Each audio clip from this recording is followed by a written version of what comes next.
नमस्कार, जय श्री कृष्ण। आसोलव ज्ञान यूट्यूब चैनल में आप सभी का स्वागत है। फ्रेंड्स, आज हम सुनेंगे सीता माता की जन्म की रहस्यमयी कथा। सीता माता का जन्म कब हुआ था, इसकी क्या रहस्यमयी कथा है। सुनने मात्र से ही पुण्य की प्राप्ति होती है। 29 अप्रैल को शुक्रवार के दिन सीता शबनवमी है, तो ये पर्व उस दिन मनाया जाता है। प्रतिवर्ष वैशाख मास के शुक्ल पक्ष की नवमी को तिथि को सीता नवमी के रूप में मनाते हैं। इस दिन को जानकी नवमी पर्व के नाम से भी जाना जाता है।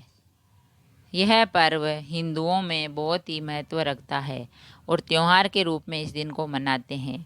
इस दिन माता सीता तथा प्रभु श्री राम की पूजा की जाती है। और सीता माता के जन्म की रहस्यमय कथा। माता सीता का प्राकट्य त्रेता युग में वैशाख शुक्ल पक्ष की नवमी तिथि को हुआ था। पुष्प नक्षत्र के मध्याह्न काल में जब महाराज जनक संतान प्राप्ति की कामना से यज्ञ की भूमि तैयार करने के लिए हल से भूमि जोत रहे थे, उसी समय पृथ्वी से एक बालिका का प्रकट हुई। ज्योति हुई। भूमि तथा हल के नोक को भी सीता कहा जाता है, इसीलिए बालिका का नाम सीता रखा गया। अतः इस पर्व को जानकी नवमी भी कहते हैं।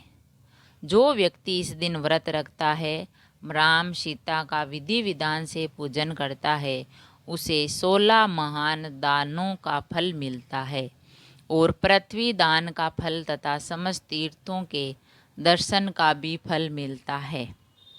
सीता नवमी की पौराणिक कथा है। मारवाड़ क्षेत्र में एक वेदवादी श्रेष्ठ धर्मधुरीण ब्राह्मण निवास करते थे। उनका नाम देवदत्त था। उन ब्राह्मण की बड़ी सुंदर रूप गर्विती पत्नी थी।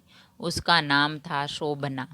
ब्राह्मण देवता जीविका के लिए अपने ग्राम में अन्य किसी ग्राम में भिक्षाटन के लिए गए हुए थे।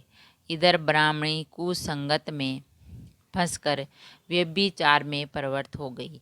अब तो पूरे गांव में उसके इस निंदित कर्म की चर्चा होने लगी, परंतु वह उस दुष्टा ने गांव की ही जलवा दिया।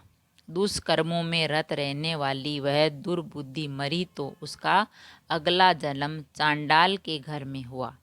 पति का त्याग करने से वह चांडालिनी बनी। ग्राम जलाने से उसे भीषण कुष्ठ हो गया तथा व्यभिचारी कर्म के कारण वह अंधी हो गई। अपने कर्म का फल उसे भोगना ही था। इस प्रकार वह अपने कर्म के योग से दिनों दिन दारुण दुख प्राप्त करती हुई देश देशांतर में भटकने लगी। एक बार देव योग से वह भटकती हुई कौशलपुरी पहुंची। संयोगवश उस दिन वैशाख मास शुक्ल पक्ष की नवमी तिथि थी, जो समस्त पापों का नाश करने में समर्थ थी। सीता जानकी नवमी के पावन उत्सव पर भूख प्यास से व्याकुल व दुख विहारी इस प्रकार प्रार्थना करने लगी, हे सज्जनों, मुझ पर कृपा कर कुछ भोजन सामग्री मुझे दो, मैं भूख से मर रही हूँ। ऐसा कहती हुई वह स्त्री श्री कनक भवन के सामने बने 1000 पुष्प मंडित स्तंभ से जा बैठ गई।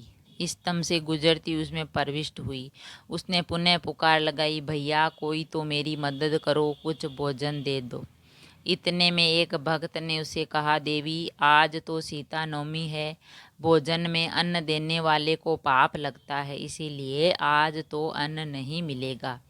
कल पारण करने के समय आना, ठाकुर जी का प्रसाद भर पेट मिलेगा। किंतु वह नहीं मानी। अधिक कहने पर भक्त ने उसे तुलसी तथा जल प्रदान किया। वह पापिनी भूख से मर गई, किंतु इसी बहाने अनजाने में उसे सीता नवमी का व्रत पूरा हो गया। अब तो परम कृपालिनी ने उसे समस्त पापों से मुक्त कर दिया। इस व्रत के प्रभाव से वह पापिनी निर्मल होकर स्वर्ग में आनंद पूर्वक अनंत वर्षों तक रही। तत्पश्चात वह काम रूप देश के महाराज जयसिंह की महारानी काम कला के नाम से विख्यात हुई। जाति स्मरा उस महान साध्वी ने अपने राज्य में अनेक देवालय बनवाए, जिनमें जानकी रघुनाथ की प्रतिष्ठा करवाई। अतएव सीता नवमी पर जो भक्त माता सीता का पूजन अर्चन करते हैं, उन्हें सभी प्रकार के सुख सौभाग्य की प्राप्ति होती है और सीता माता और भगवान का आशीर्वाद मिलता है। तो फ्रेंड्स, हमने जाना सीता माता की रहस्यमयी कथा, सीता माता का जन्म कैसे हुआ और 29 अप्रैल को सीता नवमी के रूप में ये पर्व मनाया जाता है। इस दिन जो भी भक्त व्रत करता है उनकी मनोकामना पूरी होती है और सुख सौभाग्य की आशीर्वाद मिलता है। अगर वीडियो अच्छा लगा तो लाइक और शेयर ज़रूर करें। ऐसी ही कहानियाँ, अच्छी अच्छी बातें सुनने के लिए चैनल को सब्सक्राइब करें। थैंक यू, धन्यवाद।